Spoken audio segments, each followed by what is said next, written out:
My PS5 DualSense continues to get stick drift to this day, and I must say it's one of the most frustrating things ever. What's baffling is that the PS5 drift is actually worse in 2026. I followed many tutorials on YouTube and even shared with you my personal tips 2 years ago that reached 1 million views. And yes, some of these actually work, some of them are temporary, and the last one I'm about to show you is basically guaranteed to work.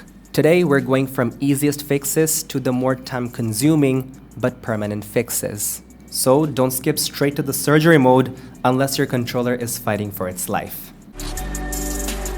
Alright, the first method is something you should immediately try. It's the blow method. I know it sounds stupid because it is stupid, but somehow it actually works. Basically, dust gets trapped inside the analog modules and interferes with the sensor readings. So before you try to open up anything, try blowing into these analog sticks. So you're gonna hold in one corner and blow right into those gaps. And try to rotate them and try blowing around these gaps. Blow super hard. You can even use a compressed air can, or some sort of a vacuum cleaner might also work to try and remove the dust. And the second method that has worked for so many people is to press your thumbsticks firmly, like really firmly, and rotate them hardly.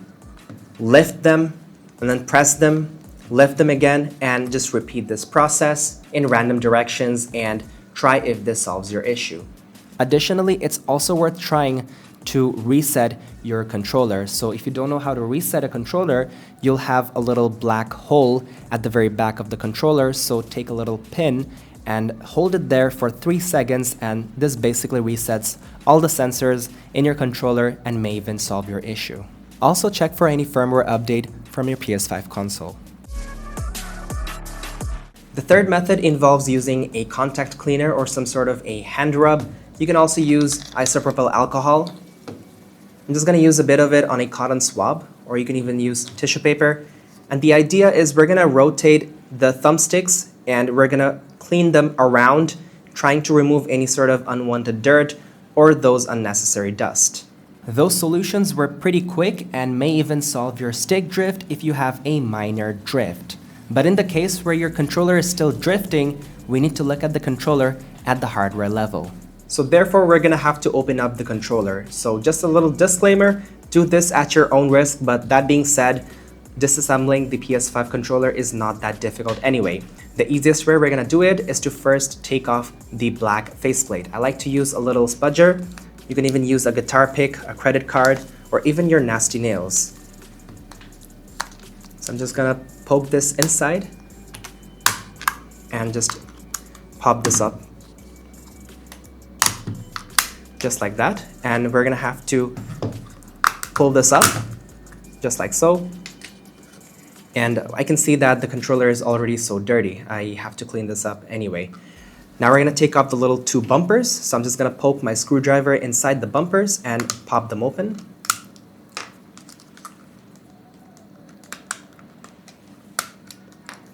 You're gonna notice 2 screws on the 2 bumpers.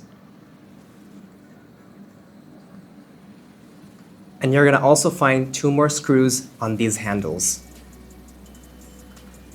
So with the 4 screws taken off, we're gonna remove the front plate from the back side. So the easiest way we're gonna do it is to try to open this up like that. And we have these 2 little latches that we're gonna try and separate. So just placing my spudger in between and pulling this up. This exposes the battery, so we're just gonna pull this off. Just unplug it from that white pocket. We have a battery tray with a little screw, so we're gonna also unscrew that. We're gonna gently pop this open. This is the little microphone cable. If this comes off, just be sure to put it back in just like this. And we're gonna put this tray to the side. And now we have this circuit board. We're gonna work with these 4 cables. So I'm just gonna gently pull them off from these white sockets. My cables are yellow, but your cables may be blue. That's because my controller is the oldest controller, the BDM010. If you own the later controllers, your cables are gonna be blue. If you struggle to pull these cables, I suggest you use a plier and just gently pull on these cables. So once we open up these 4 cables, we're gonna push these 2 thumbsticks from underneath and push them open.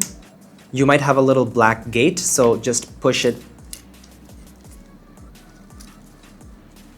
This exposes the circuit board, and from here, we can remove the thumbsticks. If the speaker falls off, just push this to the side and I'll show you what to do with it later.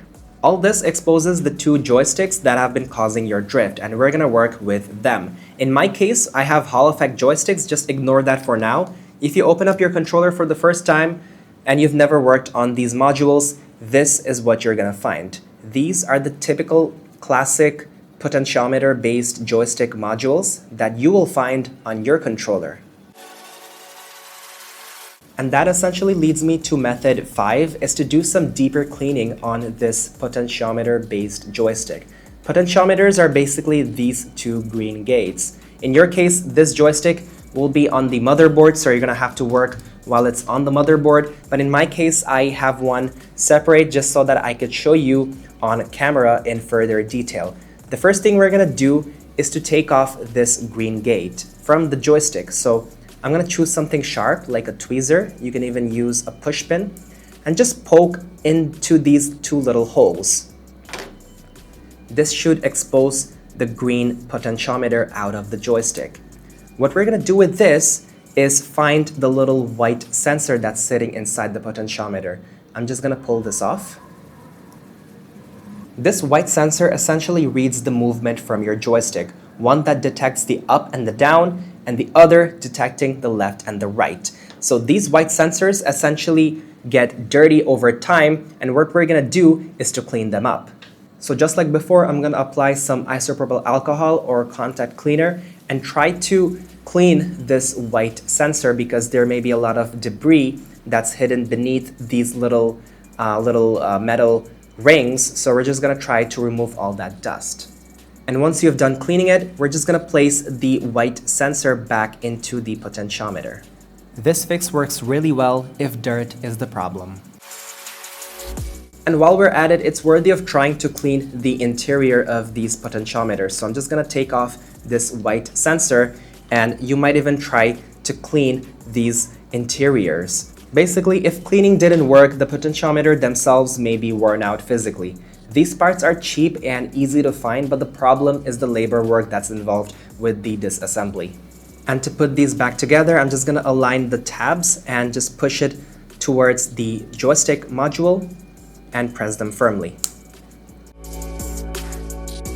Check for worn out carbon tracks on the potentiometer. In that case, you would have to desolder them out and install fresh potentiometers on your module. Because this process is so lengthy and complex, I have a separate video on my channel that shows you further details on how to desolder the entire module and replace it with a fresh one. But here's a disclaimer: if you don't have good soldering skills, do avoid this at all costs or find someone who can do it for you. All you need is your soldering iron and some basic tools like a desoldering pump, some flux, and cutting pliers. Since you're replacing the entire module at this point, I recommend using Hall effect joysticks. They use magnetic sensors to detect your movement rather than the mechanical potentiometer. This is by far the most time-consuming fix if you have common materials, but also the closest thing that will give you a guaranteed solution. If you successfully do this first try, then congratulations, you are officially the family electronics guy forever. And here's some bonus section for you if you want to avoid stick drift in the future. Just keep your controller clean, keep it away from any sort of dirt and dust. Use thumb caps if necessary, and finally, avoid slamming the controller. Comment down below which method worked for you and which ones nearly sent your controller to its afterlife. If you found any value in this video, be sure to leave a big like and subscribe for more. Happy gaming, and I'll see you in the next one.